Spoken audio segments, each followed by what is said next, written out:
All right, so here are some news for this week, this last week of October, and I want to talk about Andromeda. I want to know from you guys if your ads are working properly because I noticed a drop in performance, especially when it comes to purchases. Not so much for the lead gen campaigns, but my purchases have been decreasing lately. Maybe it's me, maybe it's the accounts, or maybe the ads got saturated, but it happened with multiple accounts. So I was wondering if it is happening to more people. But anyways, let's take a look at this news where the guy says he talks about update secrets. Let's see. The website's not so well formatted, but okay. The importance is the content, especially this video. If you notice, the quality is not so good as the others. But let's read the news, which matters the most. Okay, Meta's Andromeda update is a complete rebuild of Meta's ad delivered in Gen. It replaced manual targeting with AI-driven retrieval models that decide which creatives deserve to be shown, rewarding creative diversity, data, clarity, and strong offers over outdated audience hacks. And as I said, I noticed some differences. But okay, if your meta ads performance suddenly tanked, okay. Blah, blah, blah, blah, blah, blah, blah. You are not alone. You experienced the effects of Andromeda Meta's biggest algorithm overhaul since the iOS privacy update. Okay, here's what you need to know at a glance. Okay, what is Meta AI retrieval system that replaced manual targeting with predictive audience matching? What it launched: soft rollout in Q2 2024, full activation by late summer. Why it matters: ads now live or die based on creative diversity, offer design, and signal strength. Who it hurts: brands rely on recycled creatives, tiny audiences, and outdated testing models. Oh my god, maybe I need to refresh my creatives then. Alright, who it helps: business that iterate quickly, test new ideas weekly, and track profitability, not vanity metrics. The takeaway: Andromeda doesn't reward control. It rewards clarity, creativity, and clean data. Okay?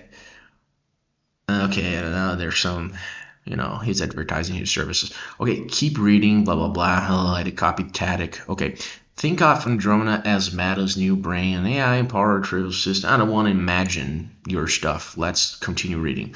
Roll out quietly in Q2 2024 and fully live by late summer. Andromeda was built to solve a massive internal problem: too many ads, not enough signal.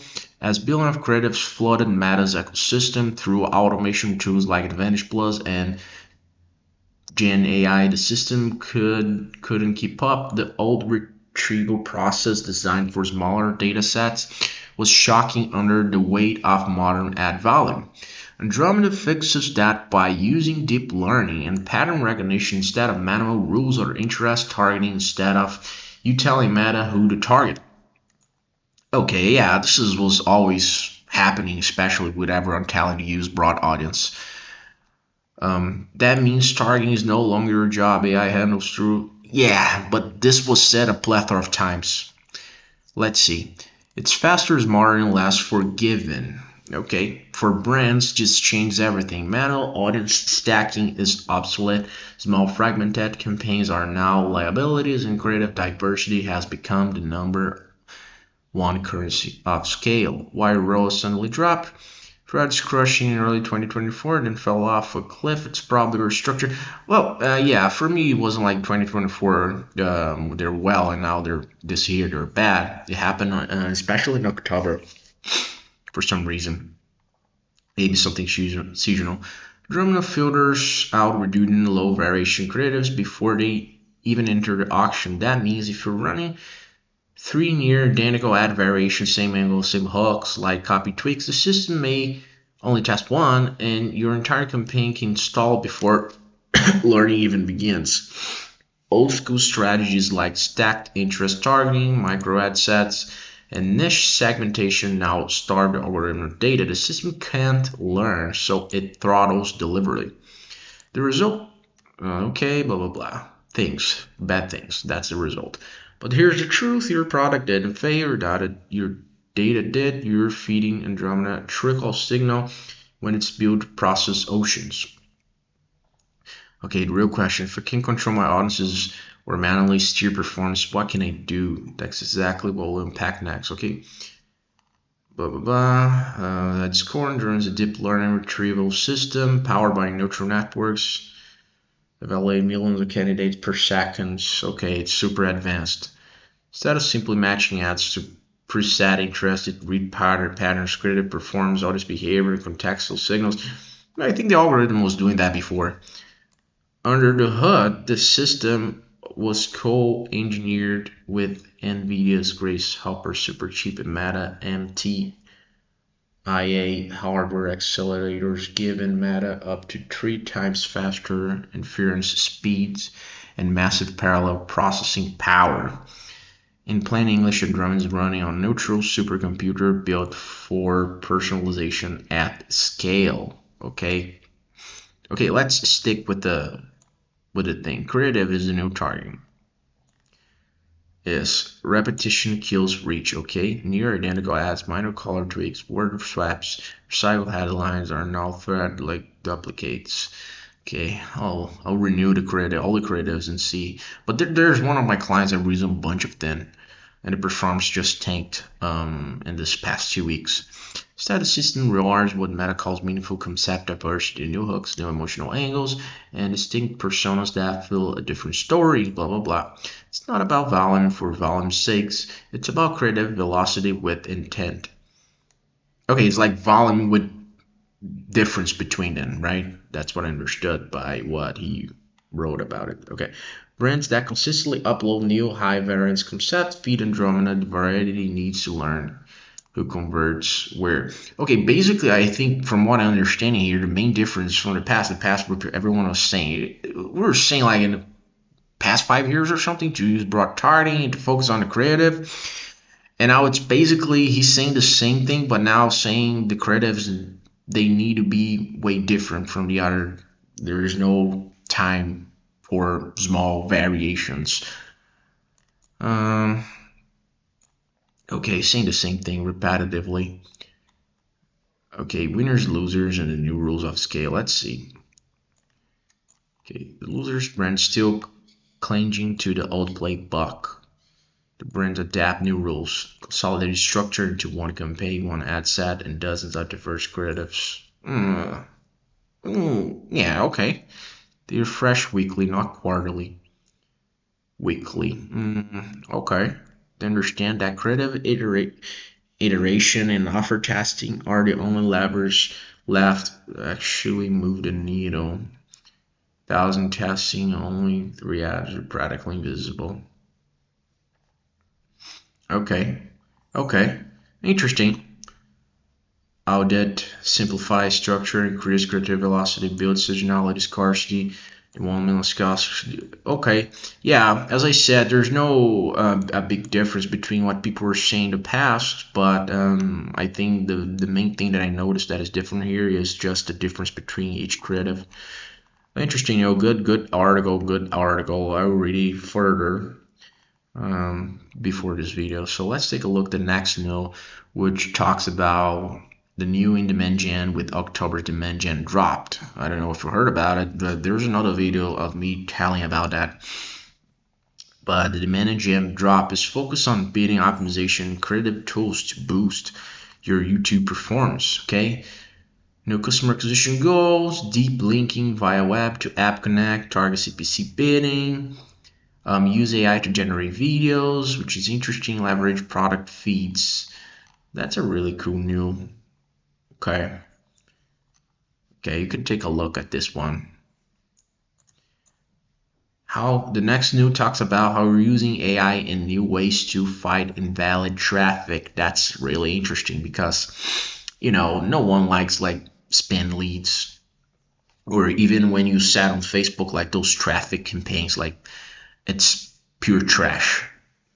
You shouldn't do that, obviously, unless you just want to send random people to your website for some reason that I wouldn't understand, but you might have a reason for it. Okay, invalid traffic, ad activity that doesn't come from real person with genuine interest.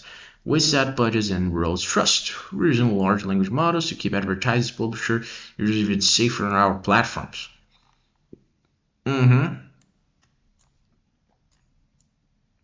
Valid traffic, IVT. New applications are further improving on results or traffic quality.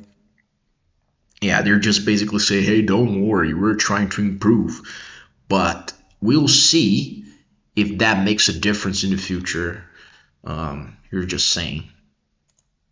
But who knows if it's working, right? Okay, I wanted to read this last new here, but apparently there's a pop-up here. Okay, Meta expands WhatsApp ads with. Oh, it's here. I barely saw this. Oh, okay, it's orange. Okay, I can see it now. I was trying to look something here. I don't know if you guys saw it the first time. Maybe it was me, or maybe there's something like not so. The flow of this. I don't know. Okay, I will click on next. Meta expands WhatsApp ads with a status click to chat. Meta has taken a significant step in turning WhatsApp into a stronger ad platform by combining full-screen status ads with click-to-message functionality. The latest move is designed to help brands ignite more personal conversations with users directly through WhatsApp, blending the scale of Meta's ad network with the intimacy of direct messaging, a new era for WhatsApp advertising. Since launching WhatsApp status ads in June, Meta has been steadily building a momentum toward more integrated and interactive advertising experience. New format allows ads to appear in WhatsApp's Update tab that homes our status ad in channels and sends users directly into a chat with the business when tapped. In practice, this means that brands can now run full-screen vertical ads similar to stories on Instagram or Facebook, which double as a direct entry point into a WhatsApp conversation. The effect is a more seamless funnel from attention to action, placing real-time engagement just one tap away. For advertisers already running campaigns on Facebook or Instagram, the process is relatively straightforward. Ads can now include WhatsApp status as placement, provided Instagram stories is also selected. The ad creative displays familiar 9:16 format and disappears after 24 hours, keeping the experience ephemeral and non-intrusive for users. Interesting. This is no longer just a message app. It's becoming a vital part of Meta's broader commercial strategy. Okay, they're talking about this WhatsApp implementation. I don't think I see. Did you guys see something related to WhatsApp in your ads manager? Drop here in the comments. Okay, getting started WhatsApp status ads. Take advantage of the new front business. Need to follow a few steps. Create a WhatsApp business account. Okay, connect to Meta Business Manager. Set up campaigns in Meta Ads Manager. Interesting. Choose the right placements and craft creatives that converge. Okay, I didn't do that. All right, interesting. Privacy and brand safety considerations. Cautions: maintain WhatsApp reputation as private, secure messaging platform, personal message call remain and encrypted. Okay, they're just saying we're not seeing your data. We're just saying that. It doesn't mean that you're really doing. Who knows, right? What comes next? Ability of the performance currently limited to selected regions, though expansion is expected. Okay, so it's not for all regions. Okay, they're rolling out gradually that. Interesting. Yeah. Okay, but these were the news for this last week. I hope you enjoyed this video. Drop here in the comments if you noticed some of these differences, and I see you in the next one.